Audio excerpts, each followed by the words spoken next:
स्वतंत्रता दिवस पर लाल किले से पीएम मोदी के भाषण के एक हिस्से को लेकर अब विवाद शुरू हो गया है। दरअसल पीएम मोदी ने लाल किले से देश के नाम संबोधन में आरएसएस का जिक्र किया। मोदी ने कहा, 100 साल से देश सेवा में लगे स्वयंसेवकों को मेरा नमन। आज से 100 साल पहले एक संगठन का जन्म हुआ। आरएसएस की 100 साल की राष्ट्र की सेवा बहुत ही गौरवपूर्ण है। पीएम ने कहा, व्यक्ति निर्माण से राष्ट्र निर्माण के संकल्प को लेकर 100 साल तक संघ ने काम किया। सेवा, समर्पण, संगठन और अनुशासन संघ की पहचान रही है। भाषण में पीएम ने संघ को एक एनजीओ भी बताया। ये भी विवाद की एक वजह बनी। आज मैं बहुत गर्व के साथ एक बात का जिक्र करना चाहता हूं। आज से 100 साल पहले एक संगठन का जन्म हुआ, राष्ट्रीय स्वयंसेवक संघ। 100 साल की राष्ट्र की सेवा एक बहुत ही गौरवपूर्ण स्वर्णिम पृष्ठ है। दुनिया का ये सबसे बड़ा एनजीओ है। एक प्रकार से 100 साल का उसका समर्पण का इतिहास है। आज लाल किले की प्राचीर से 100 साल की इस राष्ट्र सेवा की यात्रा में योगदान करने वाले सभी स्वयंसेवकों को आदरपूर्वक स्मरण करता हूं और देश गर्व करता है राष्ट्रीय स्वयंसेवक संघ की इस 100 साल की भव्य समर्पित यात्रा को।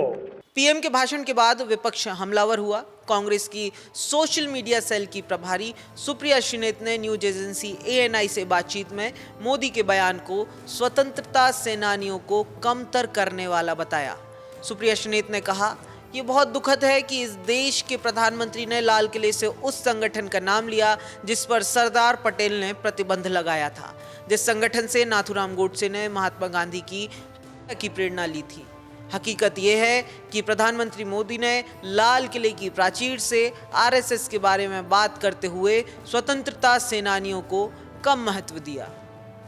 वहीं कांग्रेस सांसद इमरान मसूद ने कहा, उन्होंने 52 साल तक तिरंगा नहीं फहराया, उन्होंने आज़ादी के आंदोलन में कोई योगदान नहीं दिया, उन्होंने भारत छोड़ो आंदोलन का विरोध किया था, वे आज़ाद हिंद फौज से लड़ने के लिए लोगों से ब्रिटिश सेना में भर्ती होने का आग्रह कर रहे थे। इमरान मसूद ने कहा, इसलिए आज़ादी के आंदोलन में आरएसएस का कोई योगदान नहीं था। उन्हें उन 52 सालों का हिसाब देना चाहिए। आप तिरंगे में विश्वास नहीं रखते थे, संविधान में विश्वास नहीं रखते थे। दूसरी तरफ AIMIM चीफ असदुद्दीन ओवैसी ने सोशल मीडिया प्लेटफॉर्म X पर लिखा, स्वतंत्रता दिवस के भाषण में आरएसएस का महिमा मंडन करना स्वतंत्रता संग्राम का अपमान है। ओवैसी ने लिखा, आरएसएस और उसके वैचारिक सहयोगी अंग्रेजों के पिट्ठू रहे हैं। वे कभी आज़ादी की लड़ाई में शामिल नहीं हुए और अंग्रेजों का जितना विरोध किया उससे कहीं ज़्यादा गांधी से नफरत की। खैर, पीएम के लाल किले के भाषण में आरएसएस के जिक्र को लेकर बीजेपी के राष्ट्रीय अध्यक्ष और केंद्रीय मंत्री JP नड्डा ने सोशल मीडिया प्लेटफॉर्म पर लिखा, अपने विविध प्रकल्पों के माध्यम से राष्ट्र निर्माण में जुटा स्वयंसेवक संघ दुनिया भर में सबसे बड़ा सांस्कृतिक संगठन है। सेवा, समर्पण और अनुशासन के ध्येय के साथ करोड़ों स्वयंसेवक समाज उत्थान और राष्ट्र उत्थान हेतु कार्यरत हैं। बहरहाल, नागपुर के संघ मुख्यालय में झंडा न फहराना और नाथूराम गोडसे से संघ के जुड़ाव को लेकर विपक्ष हमेशा से संघ और बीजेपी पर हमलावर रहा है। लेकिन ये कोई पहली बार नहीं है जब किसी मंच पर बोलते वक्त, और वो भी तब जब पूरी दुनिया की नज़र मोदी के भाषण की तरफ ही हो, तब प्रधानमंत्री ने आरएसएस की तारीफ की हो। इसके पहले इसी साल मार्च में अमेरिकी पॉडकास्टर लेक्स फ्रेडमैन के साथ पॉडकास्ट में भी मोदी ने आरएसएस की जमकर तारीफ की थी।